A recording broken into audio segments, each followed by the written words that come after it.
See down there. How exciting.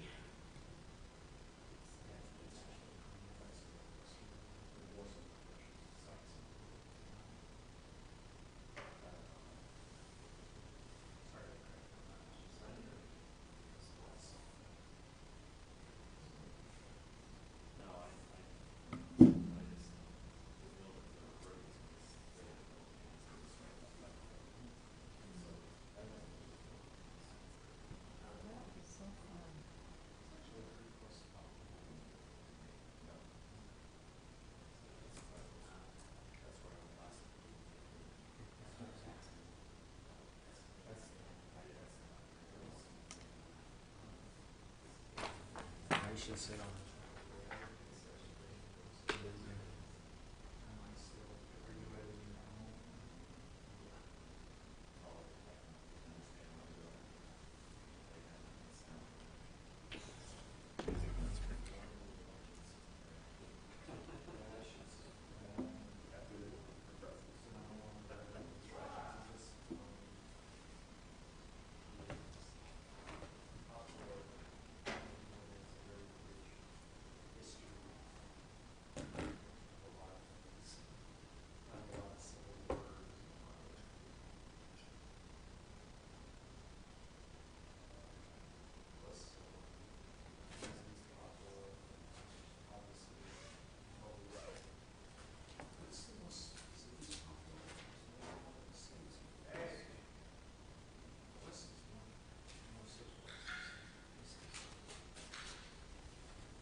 How you doing? You okay?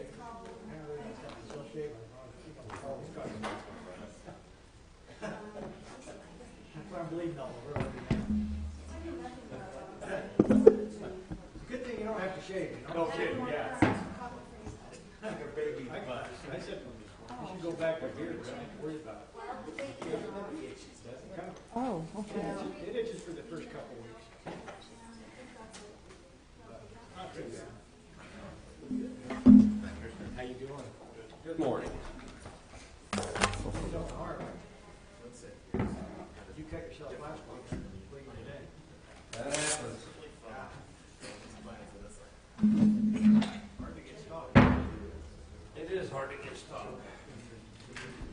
Well, that's what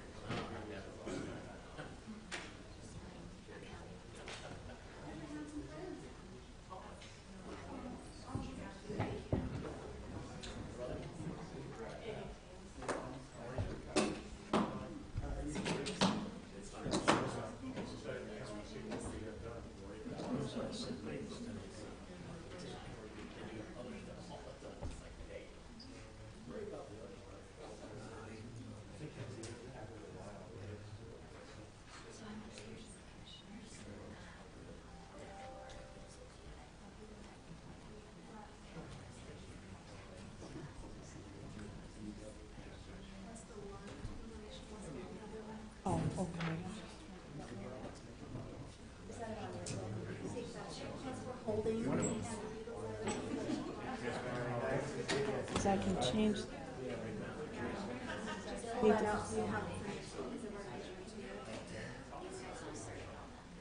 Marlon, how you doing? Good to see you.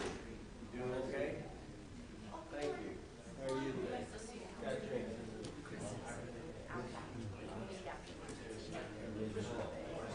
How you doing?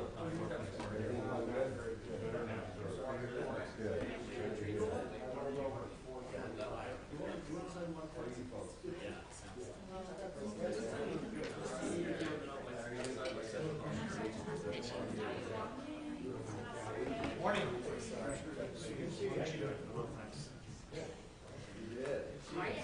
See you too.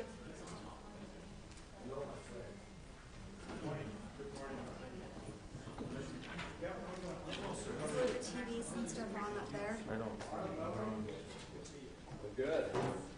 It's on here. and That's I've got one can my at a system, time. but I'm not coming on. That's what we do around here. you have Ernest's number. 8555 is by T. Terrible. We got up here and it started raining and blowing. We got good golf. The valley. Didn't rain on our side. Well, it was raining hard. You know, it made it pretty tough. All the girls' hair was all over the place. They were all upset. Oh, you were doing family pictures. Up by Slow Basin. Oh, we did get windy. Yeah. That's life. It happens. Rugged place. It's not for everybody.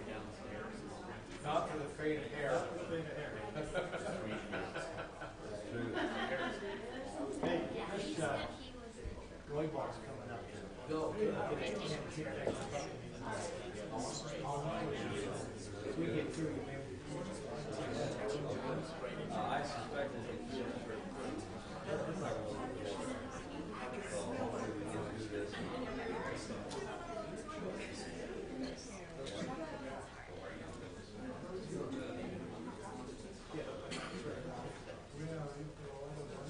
You.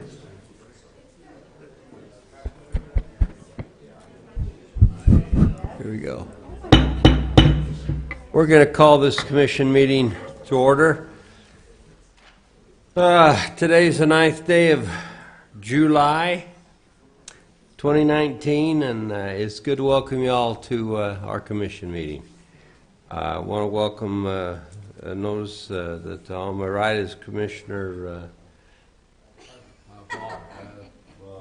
Commissioner Froers over here.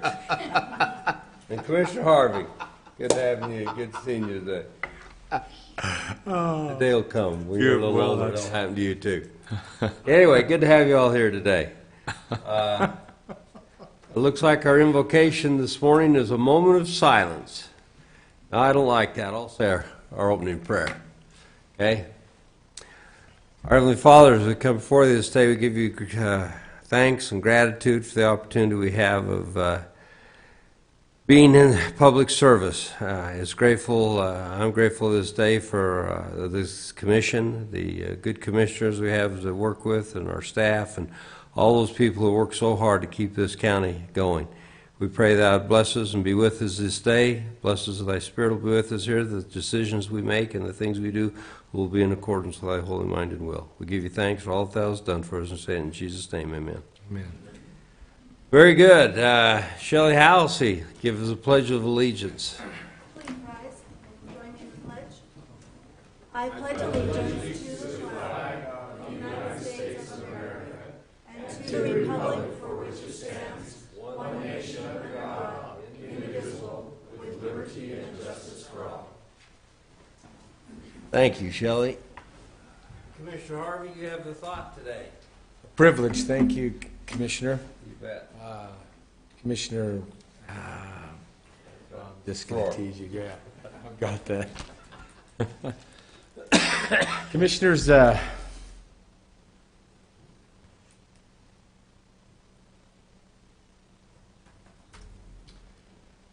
sometimes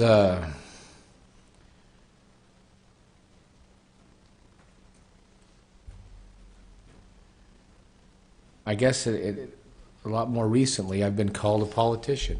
And that's, when somebody decides to run for a political office or enter the campaign field, they earn that. They earn that by doing that. But my heart has been filled with a lot of gratitude. It started, it's been happening for years, but especially in the last week. I was grateful to be able to get up and trim a few roses on the 4th of July really early in the morning when it was really cool and nice. And I thought, what a wonderful time, wonderful place to be free and not have to worry about who's going to tell me what to do or what's going to tell me what to do. Or we have good health, we have great air to breathe, we have a great place to live in, and I became exceptionally grateful for so many who'd made that sacrifice, and some families that have made that ultimate sacrifice. And as I started going on with the agenda, and so if being a politician means that qualifies one who has gratitude, just because your words may be a little flowery, then so be it. Proud to wear that title, but I am grateful for those who've served. I learned recently that right out here on the on 24th Street, just as you start to bend the corner and head to the freeway, there's a Merrill Baker American Legion post. It's on the south side of the street. And the American Legion was founded in 1919, March of 1919, 100 years ago in Paris, France. And in July of 1919, this little American Legion post right out here got its charter, its first charter. So they celebrated yesterday their 100th year anniversary, one of the first ones in the country, which didn't surprise me because Ogden's been the first in a lot of things. If it wasn't for Ogden and the Brownings, the gun helped save things. If it wasn't for the Ogden and producing the Marriotts, we wouldn't have hotels, and if it wasn't for some of the other places, we wouldn't be able to ship things with trucks. We've started a lot of things that keep the fiber of this country going right here in our little Weber County, Utah. But there have been many that have paid a lot of sacrifice for this, the ultimate sacrifice, in families as well. Which took me to another quote that I was handed by a dear friend yesterday. This was a speech given in Paris at the Sorbonne. And it says, "It's not the critic who counts, not the man who points out how the strong man stumbles, or where the doer of deeds could have done better. The credit belongs to the man who's actually in the arena, whose face is marred by dust and sweat and blood, who strives valiantly, who errs and comes up short again and again, because there's no effort without air of shortcoming, but who knows the great enthusiasms, the great devotions, who spends himself for a worthy cause, who at best knows in the end the triumph of high achievement, and who at worst, if he fails, at least he fails while daring greatly. So that his place shall never be with those cold and timid souls who never knew neither victory or defeat." I'm grateful for freedom. I'm grateful for those who had the courage to allow that freedom to all of us.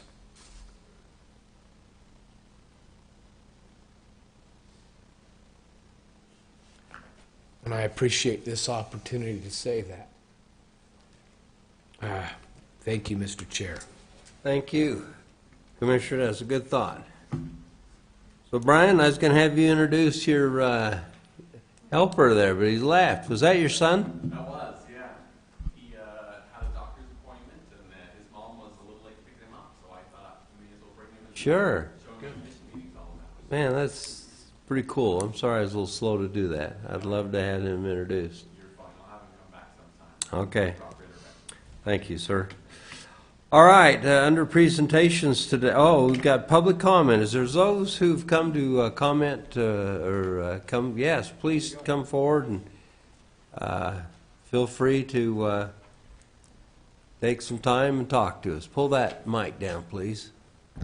Introduce yourself. Is that okay? All right. Perfect. My name is Jan Fulmer. I'm from Eden, 3741 Red Hawk Circle, but I'm sure you have my address. Commissioners, I'd like to make a request that you help influence the completion of a report. And if I could just give you quickly some background and why it's important that this report be completed. Approximately 2.5 years ago, the Weber County Commissioners approved the Ogden Valley General Plan, which the county paid Logan Simpson Consultants to develop. It was a 2-year process. There were a lot of public meetings. A lot of the public input was really put into that plan. But after that plan was accepted and approved, and in that plan were projections on how much development could occur in Ogden Valley based on the development rights that were there. And the question was raised, is there enough water to support that type of development? A study had not been done. So Weber County requested support from a Utah, a state organization, to do a water study. And as a result of starting that water study, they also decided it was important to also put a septic system study in, because they found phosphates from septic systems in the reservoir, which is not a good situation. In Ogden Valley right now, there's pretty progressive development. As a matter of fact, there was even a recent rezone request, which I know the commissioners still have to think about and make a decision on, to rezone a parcel of land so it could be more like commercial industrial to support some of the construction development needs up in the valley. However, we do not know how much development that valley can support, not only in terms of water, but also in terms of, can that development continue with individual septic systems? Now, we got a partial report from the state organization last summer, but the water report wasn't complete, and they had not done any real work on the septic system study. The final report on both of those items was supposed to be delivered in November or December of last year, and we still do not have it. So if there is any way, commissioners, you can influence this, maybe pull some strings to get this report done, because decisions are being made without knowing how much development can that valley support. And I think it's very important to have factual information before any decisions are made. And if you can get that report completed, it's usually delivered at one of your commission meetings. Could you please consider having that commission meeting up in the valley, because many residents are very concerned and would like to know what is the truth here and how much development can this valley support, which, by the way, is the recreation gem of Weber County. And Commissioner Jenkins, I believe when you were in the state legislature, you very much heavily influenced some legislation to promote more tourism in the state of Utah. When you look at tourism at the county level, the majority of people that use our valley, whether it's for skiing, whether it's for the reservoir, don't come from Weber County. The other 2 top counties are Salt Lake County and Davis County. So I don't think we want to see poop in the reservoir. That would certainly discourage tourism in the summer. And I just would ask you to please consider doing whatever is possible to get that report finished. Thank you, Jan. We appreciate that. Thank you. That's a great request. Yeah. I'd like to, Commissioner Farr? I'd like to hear Sean Wilkinson's perspective on this report. I wasn't aware that the report wasn't complete. So I'd like to get a report, if we could, on it before we make a decision. Thank you, Commissioners, and I appreciate Mrs. Fulmer bringing that up. I had this conversation with Charlie Ewert in our planning division 2 weeks ago, and he is asking for help as well. My understanding is that the report is complete, but that the state agency that completed the report had to send it to another state agency who reviews the report, makes corrections, and they're having a difficult time getting it back from that agency. And I am not exactly sure which agency that is. So let me talk to Rick and Charlie one more time, get those details. We will pass them on to you, but I believe this has risen to your level, and your help would be appreciated and probably will make the difference in getting that report quickly. And I appreciate that. Mrs. Fulmer, I appreciate you bringing that forward to us. I don't think there's any question that septic tank systems in the valley are on our radar. It's something that the growth in the valley is basically mandating we look at this. I'm not a personal believer in individual septic tanks. We need to look at some type of systems up there, whatever that may be, village or otherwise based. But I think we want to be clear that the water issues, the water rights that are owned by the state of Utah, is a separate issue, although independent from our septic tank systems. They both have to be analyzed together, but we can't obviously take control of the water. That's a state of Utah issue, but we can take control and look very aggressively at some type of septic tank sewage disposal system in the valley that makes sense for the future. Because I agree with you, we can't continue to put phosphates into the reservoir. Thank you very much, Sean. I appreciate anything you can do there. Okay. I appreciate you, Mrs. Fulmer. I was not aware that there was a water study being done up there. This is the first I'd heard of that. So It's been going on for a couple of years. Yes. Actually, I think there was one presentation made That's right. for the commission. Was it last year or the year? I was at that meeting. But I Yes. thought it was complete, so I appreciate Yeah. you bringing that up. And that's a good point. You did good today.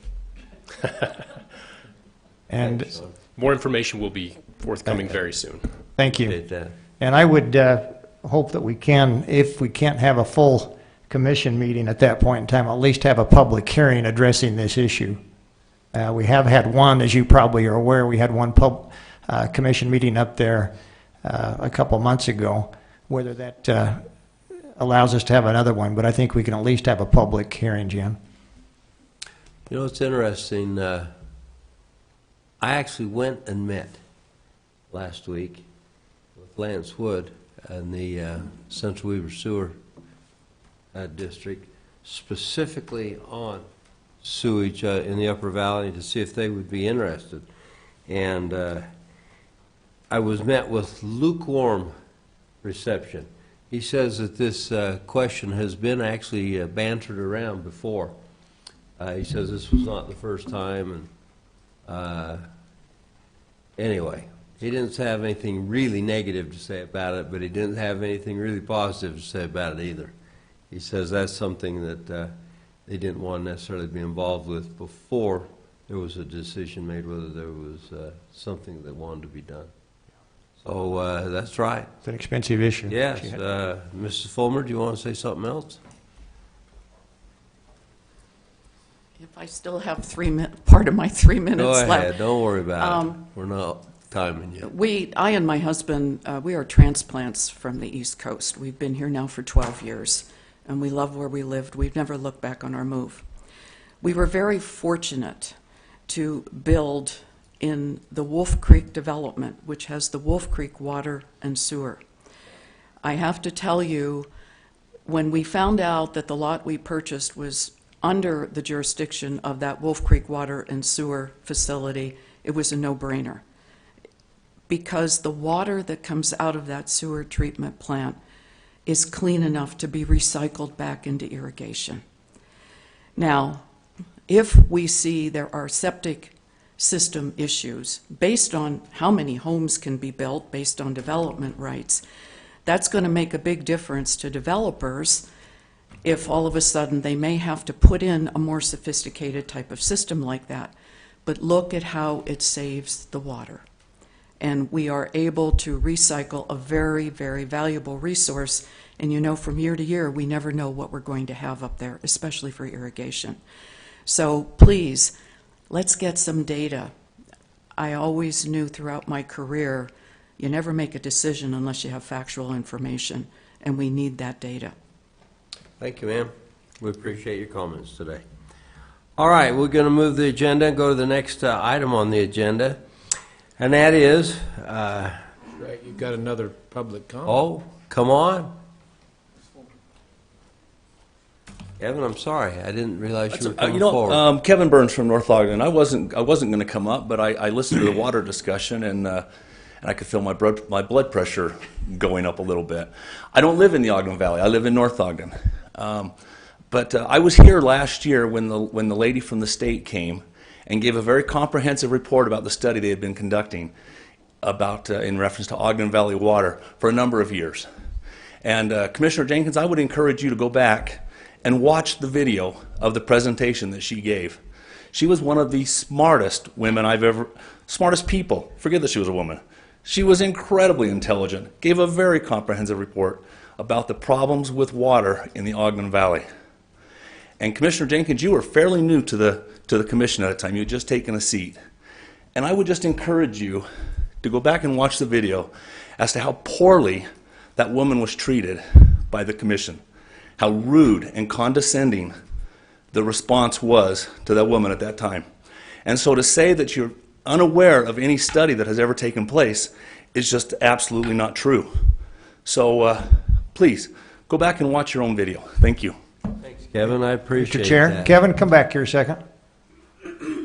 Go ahead, Commissioner Ford. I just wanted to make everybody aware that Kevin is the newest member of the Weber County Housing Authority Board as of yesterday, and we welcome him on the board.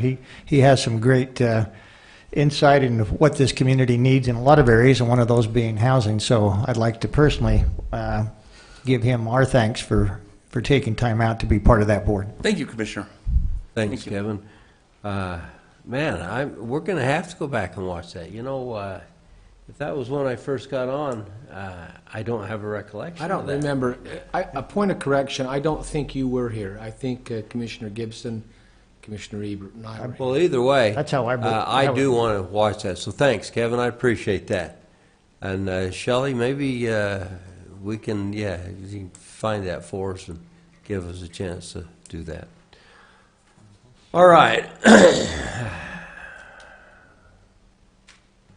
Next item up on our presentation. Commissioner, Yes. we're having a little bit of technical difficulty. Maybe we can come back to this after consent. Okay. We'll do that. We'll skip F for just a second and go to G. Those are consent items. Request for approval of warrants 1858 through 1869 and 440, 796 through 440, 972 in the amount of $2,164,288. Request for the purchase orders in the amount of $72,057. Request for the minutes, approval of the minutes of July 2nd, and a request for approval of ACH payments to the U.S. Bank in the amount of $144,000. So I had a chance to sit down and review those warrants with Ricky this morning, and would you like to go through those, Rick? You bet. As far as purchase orders, we issued 9 purchase orders this week for $72,000. 28% of that amount, or $20,000, is for the Golden Spike Event Center, and that's to purchase concessions. 22%, or $16,000, is for our IT department, and that will go towards purchasing network switches. Another 22%, or $16,000, is for the library to purchase e-media, and 20%, or $15,000, is for the transfer station, and that will buy compost colorant and diesel fuel. As far as checks, we issued 187 checks this week for $2.2 million. 37% of that amount, or almost $800,000, is for employee insurance. 18%, or $397,000, is the 1% transportation tax, mostly 12th Street, but there was $52,000 that went to West Haven for 3300 South work. 14%, or $295,000, was to purchase a grader for the roads department. 12%, or $250,000 was the first payment on the archery range construction building. So, it was interesting to sit and go through these bills this morning. You know, the list of bills wasn't that long, and we go through a ton of money here, over $2 million that we, and that's in a week. Anyway, I said to him, I said, so how many times are we going to see this grader? I thought we've approved that several times, but he said this is the final payment. Anyway, we appreciate that, Ricky. Thanks. So I have no question that these bills are right today. Do either of you have anything you'd like to bring up, Commissioner Farrar? Well, the only one I looked at, which I met with Ricky outside your office prior, was the $100,000 for the sheriffs, and that he clarified that was actually an annual payment that we pay on the reverse 911. That is. You know, that reverse 911, over the years, we've had some conversations about that. It's about $104,000. Right. And I'm not sure we've ever used it in the county. So that's a heavy payment we make. And of course, like you said, reverse 911, so that's for us to be able to reverse send that out and warn people of things that are happening. You opt in. You have to, with your device, you opt in, and then it is able to track where you are. And then if there's an emergency that's happening in your area, then it sends you an alert. True. Yeah, which, and I would say it's a heavy payment, and I hope we never have to use it. I don't mind it being tested, but almost $105,000. Fine, yeah. I probably agree with Commissioner Harvey. That's something that maybe we hope we don't use, but if we ever have to, it's nice to have in the toolbox.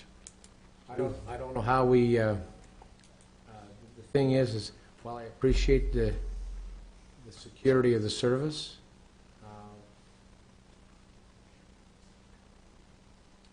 it can be really valuable. $105,000 or $104,000 and some change isn't a lot of money to spend for even one family or one life when it gets right down to it. But the responsibility, though, is to opt in, and we could do a better job in announcing that or having more people participate. I don't know what the participatory rate is.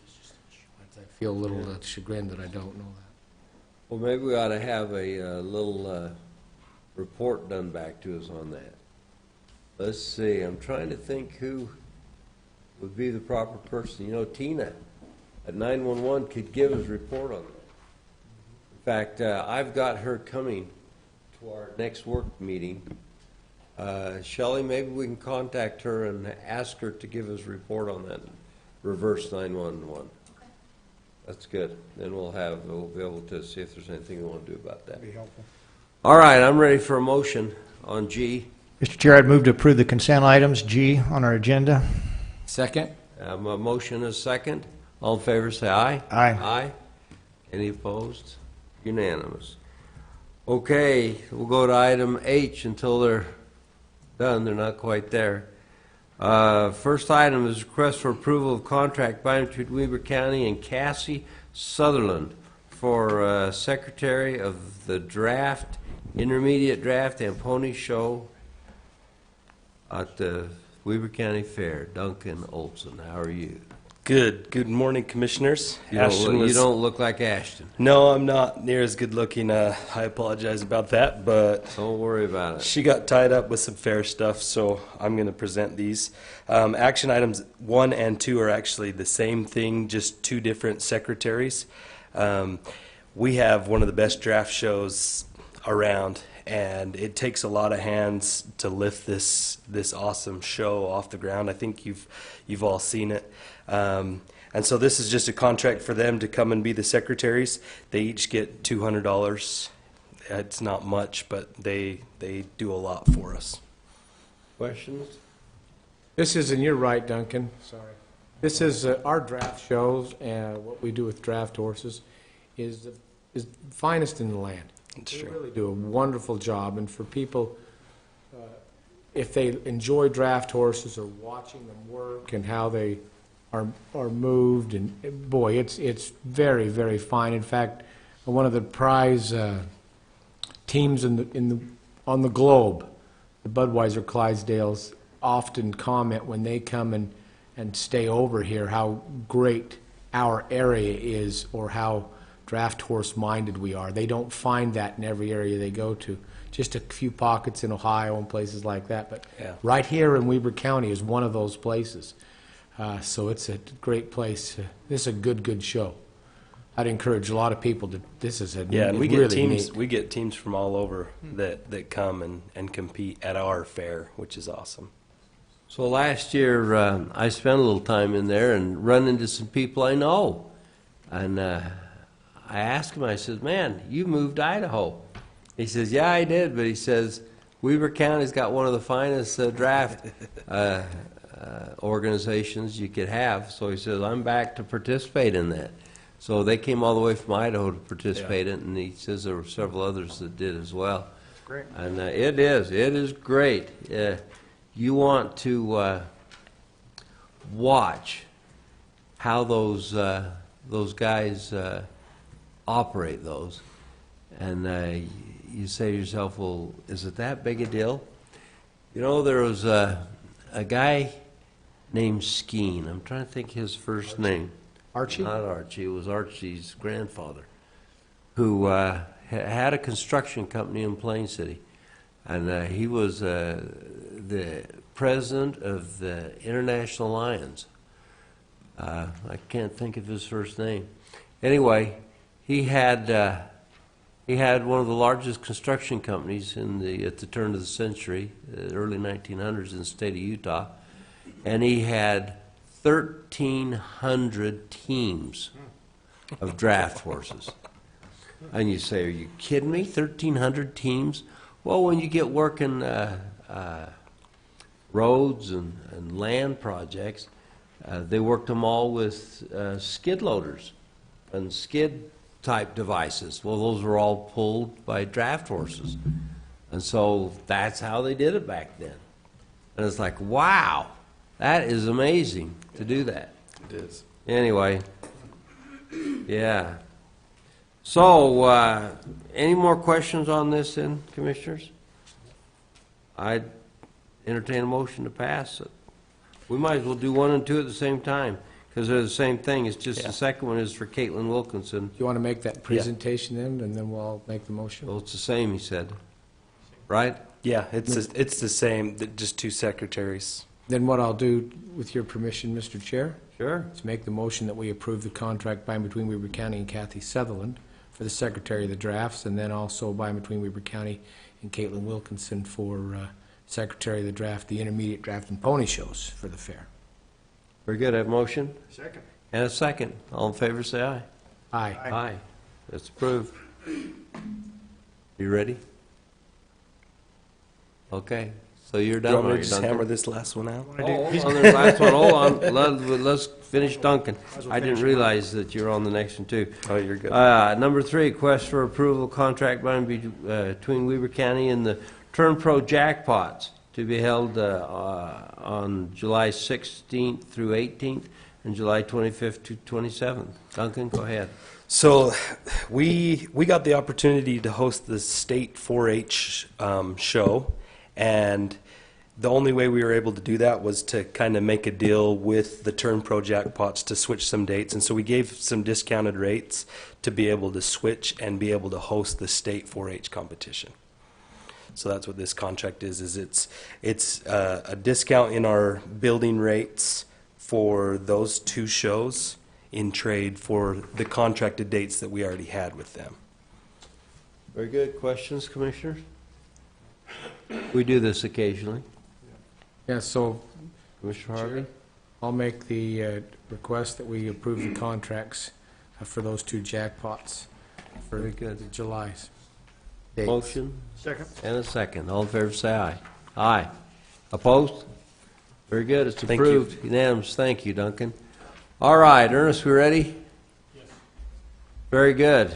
So, Marlon, you have a report to us that you're going to give? Yes, sir.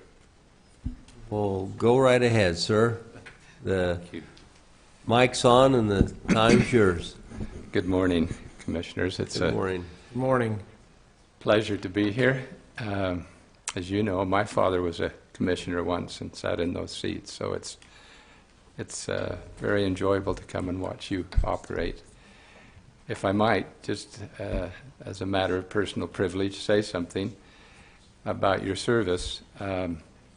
Charles Krauthammer died this last year. He was for over 30 years probably the most articulate conservative commentator, political commentator in our country. And he wrote a book that's called Things That Matter.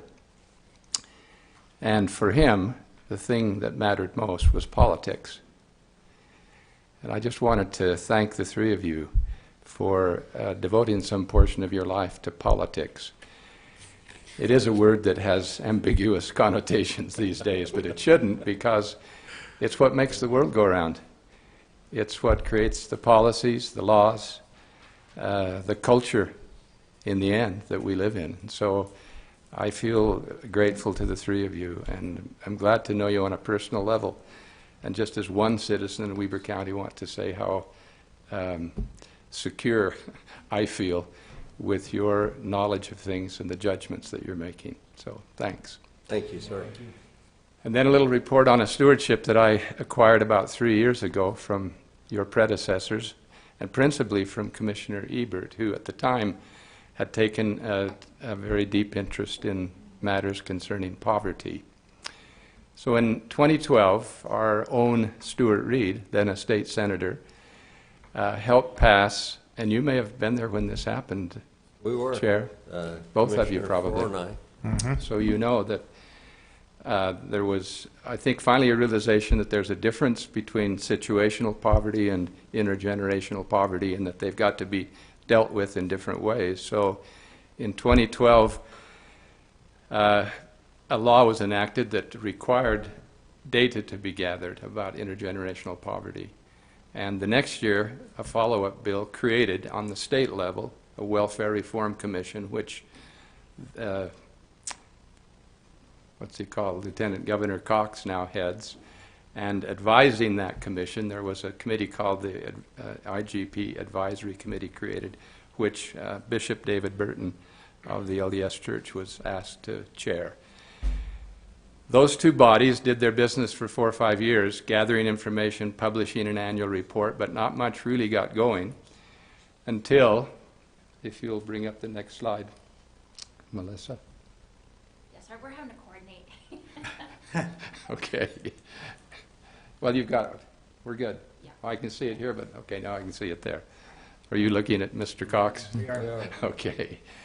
So he came here about, well, it's 2016 in May, and encouraged our county to take up the approach that the state had been following, create a Welfare Reform Commission, create an advisory commission or committee to actually do the on-the-ground work. And as it says here, we were already ahead at that time of most counties, largely due to Commissioner Ebert's efforts. And we just needed at that point to get organized here and to move forward, which we then did. So if you'll change to the next slide. Under Commissioner Ebert's direction, the Welfare Reform Commission for our county was created. And now, you know, Commissioner Jenkins, you chair that.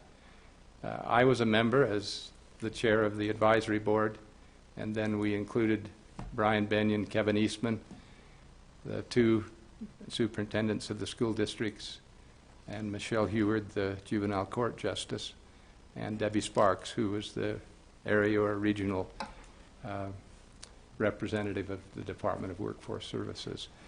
And so for the last 3 years, our advisory committee has worked under the direction of the Welfare Reform Commission. What have we done?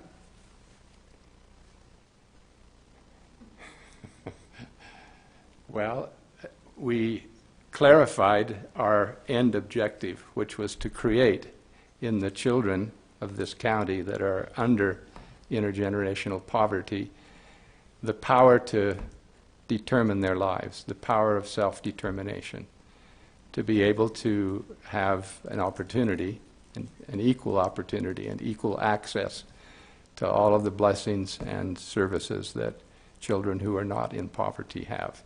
I like that term, self-determination. And we rounded out our program, at least schematically, by creating something called the 4 pillars of self-determination. The state had suggested that the county focus on 4 items: education, economic stability, early childhood, and health. We broadened that a little bit, again with Commissioner Ebert's and now Commissioner Jenkins' suggestion, to include these 4 quadrants: health and well-being, which is mental and physical health; economic stability; access and equity, which is equal opportunity to education, to health services, to everything that life requires; and then the principles of resiliency and dignity, we feel, are integral to a child having the power of self-determination. And it's sort of cradled in family and community support. So in implementing then the program that we devised, these are the 3 or 4 main milestones that we have achieved.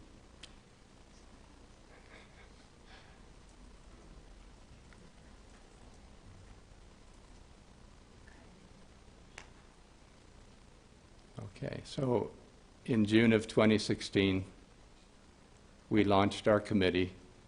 In June of 2017, by June of 2017, we had created a strategic plan. And the end result of that, the very last line there, was to develop and implement a pilot program, which we eventually succeeded in doing during 2018, which we'll talk about briefly. In January of 2018, we helped sponsor really quite an amazing lab at Summit on the question of IGP. And this last year, largely through the efforts of Melissa Freegang, who's helping me here, we obtained substantial grants to help with after-school resiliency in the Roy School Cone, and also assisting the Boys and Girls Clubs of Weber and Davis County, as well as the Weber School District. And then in October of 2018, we sort of brought everything together and created what we've called ICANN, Integrated Community Action Now, and received a grant from the state of Utah through the Division of Workforce Services for $150,000, which has been funding this pilot program. What is the pilot program? It's based on the idea, again, I love this quote, every kid is one caring adult away from being a success story. In our efforts to identify the problem and identify the resources that existed, we found over 150 organizations in Weber County that are devoted to providing services for the poor. It is, one might say, a big industry. And often it's very siloed in the way that it works. But with all of that, there needs to be, in the life of every IGP child or adult, some person, some mentor, some coach. We've called the person that we've established an integration coach, resource integration coach. And we have been working now for about 6 months with 2 of these coaches, identifying families that are trapped in intergenerational poverty, having a coach go into that family, becoming acquainted, establishing a relationship of trust, conducting a needs assessment, and then with the family's consent and cooperation, working to bring about an elevation of the life for the parents and for the children. It's interesting that roughly 70% of IGP children are being raised by single parents, most often a single mother. But the results of this to date, you can see 100% of the parents participated in a hands-on parenting skills and development course. Absenteeism in school, which is a real big problem for poverty-level kids, has gone down from 100% chronically absent to about 73. Wellness visits, this includes physical, mental, and dental health, rose from 0% to 69%. Homelessness dropped from 33 to 0, and year-round employment for adults rose by 30%. So you can see this wraparound approach involves helping the families gain employment or improve it, gain or improve housing, gain or improve the health care that they're getting, their parenting skills, and then encouraging the children in their educational efforts. So at this point, I think you, as a commission, have made a wonderful move in taking what we had created over a 3-year period and folding that into something you've now called the Prosperity Center of Excellence. And I commend you for doing that. I think it's the perfect home for what we've been doing, and I think you've hired the near-perfect person to direct that in Melissa. She's been an integral part of our work the last 3 years. She's very talented. She knows everyone in this field and has, I think, the kind of compassionate heart that you have to persevere in this type of work. So I'd like to recognize as well today 3 of the people that I've labored with over these 3 years who've been very helpful. Chris Ibsen and Major Pat Condon and Reverend Bill Hersink. Would you 3 stand up and take a small bow?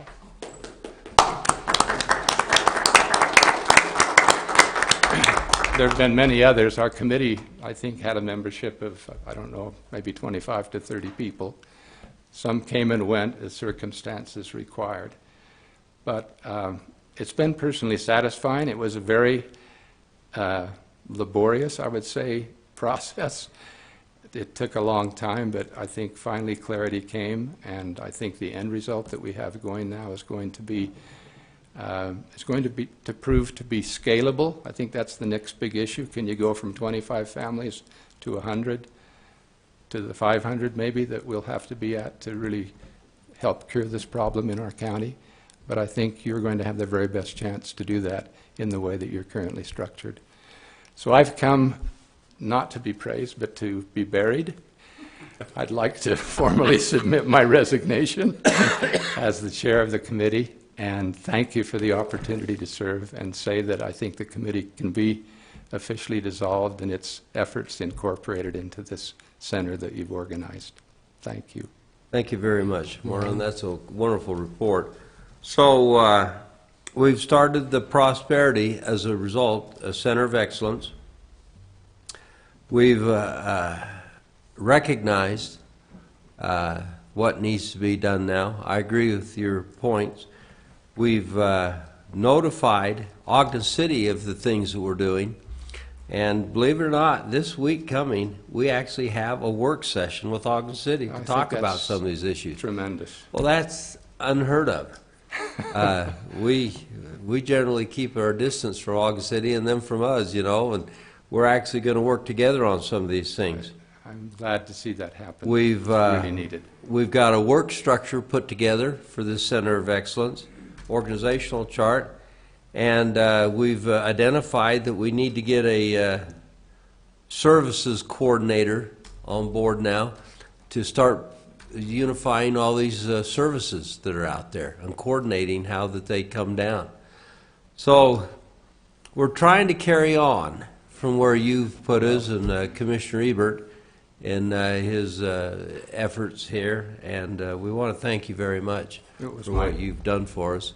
And in fact, while we're on that, we have a little plaque we want to give you. This plaque says, Certificate of Appreciation awarded to Marlon Jensen, Outstanding Champion of Intergenerational Poverty, awarded to Weber County on the 9th day of July 2019.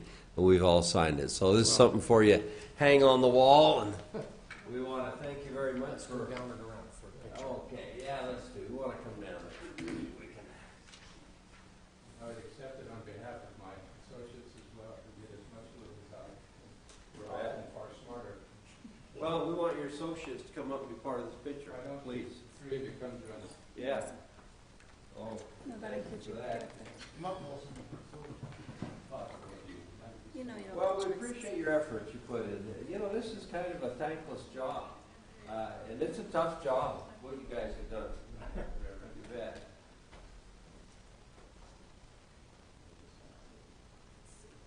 One, two, three. One more. One, two, three. Okay, thank you. Thank you, Shelley. And thank you all for your service. Thank you. We appreciate it. What do you know? Blessings on keeping everything going here. Big challenge. Yeah, big challenge. You're right.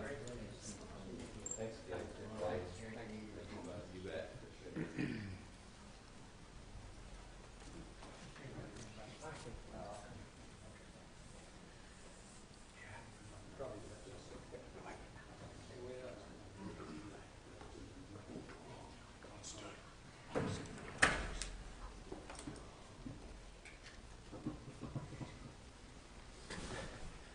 Well, this is exciting. It's exciting to see this push forward, and hopefully we can keep it going and do good things for the people in our community. You know, if I may, Yes, please. you know, in the past, sometimes political bodies in this commission, there was some criticisms, and some rightly so, with some outside contracts that were entered into. But this is one that wasn't the case. This is the one that was so successful, is now dissolved, and now is morphed into something better. They've done their job, they met their objectives, and now we have, now it's resigned. And so, and boy, we couldn't be a better group. This is wonderful to be able to directly affect those who are using the system and now being able to participate and contribute to the system. It's wonderful, and I commend this team as one where we're headed in the right direction, most assuredly. Agree. Thank you. All right, item 4 we're going to hold for our next week's agenda. And item 5 is request for a right-of-way contract between Weber County and the following people: Tom Kirk Favero, Kevin Hossel, Nancy Favero, Terry Kelly, Kelly Rose, and Ann Christensen. Gary Meyer, you're here to present this today. Tell us what's up here. Good morning, Commissioners. So what we have for your approval today is 6 different right-of-way contracts with the individuals previously mentioned. This is for the corridor preservation project on 3300 South. And we happy to entertain questions on any of these here, but I have a copy of them in front of me if you guys have anything specific, and I believe you got a copy as well. So basically, these are just negotiations that you've entered into on the county's behalf, and That is correct. Seeking our approval. We've had appraisals done on these properties and determined the value that they're to be compensated for, and this is the agreement that we've entered into for each of these individuals. Great. Questions, Commissioners? Question, Mr. Chair. So, did you say this is corridor preservation? So, is there imminent construction planned, or is it just preservation at this point? At this point, Commissioner Farrar, we're in the preservation mode on Okay. 3300 South. There's an identical project on 2550 that has some construction money coming in the near future that you might be thinking of. But Yeah. at this point on 3300, it is preservation at this point. As development happens, that will trigger the construction money and the building of that, widening of that actual facility. And it's, obviously, the time to do this as we grow is now, not later. We know from our past that things, especially real estate, will be more expensive in the future. And so now is the time to acquire these right-of-ways for preservation, because it will benefit the county both from a transportation standpoint and a monetary standpoint in the future. Absolutely. Foresight's always a good thing, and it's very, very, very well thought out to do this at this point. Thank you, Gary. We appreciate that. You So bet. any other questions, Commissioners? I'm ready for a motion. Motion to approve agenda item 5 under action item H. Second. I have a motion and a second. All in favor, say aye. Aye. Any opposed? That's approved. Thanks, Gary. Appreciate that. All right, the next item is commissioner comments. Commissioners, either of you want to say something? I just, I think we've been reminded that we've had some discussions on this Ogden Valley septic tank / sewage issue that we've know is out there. I think it's important that we take a hard look at what's happened in the past. I was actually attended that water study meeting, at least the presentation, at least one of them. There might have been more than one. So I think it's important that we look at that and look for the future as we, in our zoning plan and our general plan, look very carefully at how we're going to deal with this, because it's coming down the road probably faster than some of us would like. But I think this is one item that we can't continue to kick the can down the road. Well, to Mrs. Fulmer's point, that's exactly it.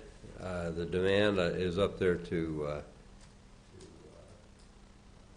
grow and build. And if we can't solve this water issue, we can't issue permits. Right. Yeah, we've got to decide what we're going to do up there. For those who may be listening now or another time, correct, the commission meeting held was July 10th, 2018. July 10th, 2018. Lucy Fulmer for the Utah Geological Survey on the Ogden Valley Hydrology Study. We had the hearing here, and we also had another hearing at a work session up in the Ogden Valley. It's presented up in the Ogden Valley after it was done here. I remember that, yeah. I don't remember the other state agency that was supposed to be involved to put that. It was at our commission meeting, huh? It was at our commission meeting. Well, I'm going to have to go back and watch that, because I was a commissioner then by 1 month. So Kevin's right. We'll have to go back and watch that and refresh my memory. And I got this information basically from Lori Brinkerhoff. She sent it to me. She heard us talking. Already? Yeah. Good night, Lori. She already heard that. You are fast. It's we've only been in this meeting about 56 minutes. She got that to you already. Already. Well, she just did send it. That's why. Yeah, that's pretty I darn wouldn't good. have got that on my own because I've been hunting around. That is a very, very it's a very informative study, and everything drains down to the Pine View. Everything. So, Sean, do we have that study written? Yes. Yes, the study is complete, but it's being reviewed by another state agency, and that's where the trouble is in getting it released. Okay, so we don't actually have a copy of it then. We don't have a copy. The finalized. Okay. Yeah. Okay, that's good to know. So we haven't physically seen it, but we have seen the presentation. Yes. All right. Very good, sir. Well, Kevin, we'll jump on that. Thank you for your point. All right. Well, with that, Commissioner Harvey, did you have anything you wanted to say? I don't want to cut you off. Motion to adjourn. Okay, motion to adjourn. Second. Second. All in favor, say aye. We're adjourned. Okay. Thanks, everybody, for attending today.